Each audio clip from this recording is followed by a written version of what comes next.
It's been a running joke in the car world that you get to be young and have muscle cars and sports cars, but as soon as you get kids, you've got no choice but to trade in your V8 monster for some lame 4-cylinder family car. But you already know it won't take long until your kids' friends make one too many slow car jokes and you can't help but snap. Oh, wow! Wow! Well, having a family car with lots of storage doesn't always mean having to sacrifice speed and power, so for anyone worried about this little crisis, here's 7 of the fastest American wagons out there. Let's get into it.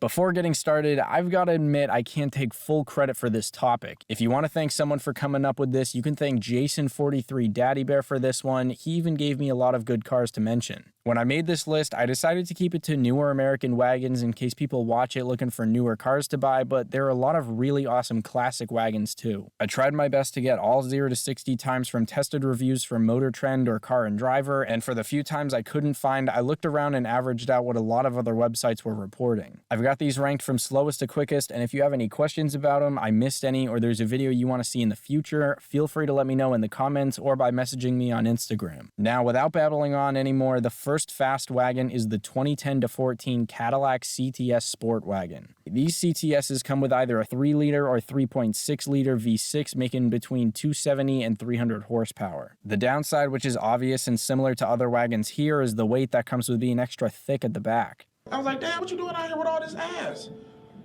Double cheeked up on a Thursday afternoon, hella ass, the sun is still out. These sport wagons weigh between 4,000 and 4,300 pounds, but even with that extra weight, they go from 0 to 60 in 6.8 seconds. The other cool thing about these is that besides one of the other wagons that we're all expecting to have on the list, I'd say these have one of the coolest rear ends here. Some of the other ones here might be a little more aggressive looking with more edges and stuff like that, but something about these round but not overly bubbly rear ends really speaks to me. They also have one of the cleanest and nicest looking interiors out of these, and although the 0 to 60 time's not great by today's standards on its own, it's definitely acceptable considering it's a heavier wagon with an NAV6 engine, and again, the cars here really pick up, so if you don't think these are as exciting or anything to talk about, wait for the later ones. Second for today, we've got the Buick Regal TourXs with all-wheel drive that started being made in 2018. Do these have 2-liter inline-4 engines? Yes. Do they make only 250 horsepower? Absolutely. But with a half decent for the list 0 to 60 time of 6.4 seconds, the whole way to your grandmother's doctor's appointment, she'll be grabbing at the oh shit handle and yelling, "That's not a Buick!"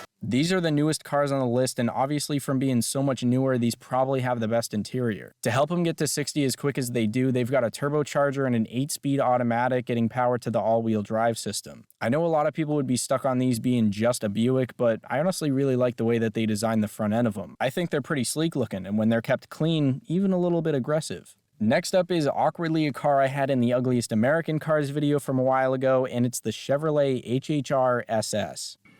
What in the goddamn? Like the Buick, these have turbo 2-liter inline-4 engines, but these make 10 horsepower more, weigh about 300 or 400 pounds less, have sportier suspension, and to help it accelerate even better, the manuals had a no-lift shift system. Here's the thing with these. This time was just an estimate from Chevrolet, so I don't want to believe it either, and I probably looked it up like 3 or 4 times while just planning this video because I don't want to be super naive about it. But after looking at all the forums I could find, articles that referenced the 630 to 60, and comparing this car to other wagons on the list, it kinda makes sense. They also made a version called the HHR panels that are like small vans, but only like 200 of those were made. I feel like after having HHRs on the Ugliest Cars video, there's not much else I can say about how they look. The SSs have a much better front end instead of that beefy mustache or puckered lip look like the base models have, so I guess that's at least a plus. For the first of the V8 wagons, we've got the 05 to 08 Magnum RTs. From past cheap horsepower videos, a lot of people have mentioned Magnums because I forgot them at the time. These RTs have the same 5.7-liter V8s with 340 horsepower and almost 400 pound-feet of torque found in other RT models from that time. A lot of people have also talked about 2000s Dodge engines being kind of messed up, and there's that Hemi-Tick problem people seem to bring up a lot more. At this point though, there are so many articles and videos out about this fatal 5.7-liter Charger flaw, and there are ways to research these problems in order to avoid them. I feel like these 5.7s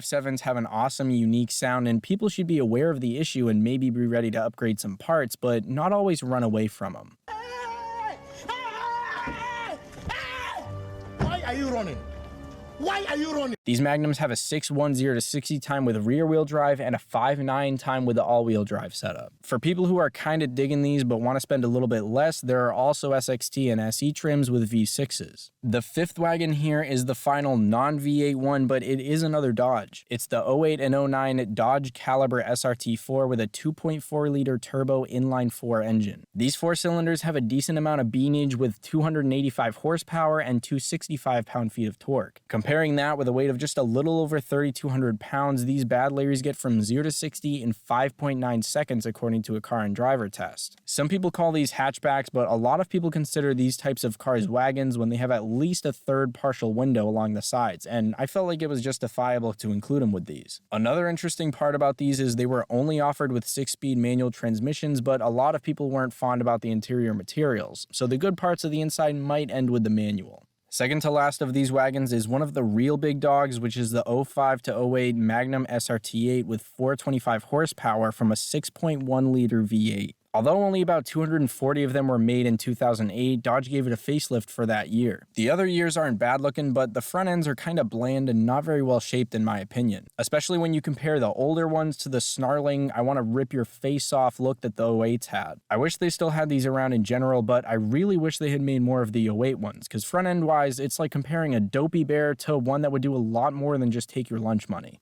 The other thing that sucks as much as them making only 240 of the 08 ones is that there were only around 4,000 made in total. Still though, these managed to hit 60 miles an hour in only 5.1 seconds as tested by Motor Trend, even considering they're one of the heaviest wagons here. Dodge had also made 300C SRT8 wagons, but those weren't even sold in America and they were called Tourings, but different than the Touring trim level we have here. For the final fastest American wagon, we've got the one everybody was waiting for, the bald eagle spitting CTS-V wagon with a 3.90 to 60 time.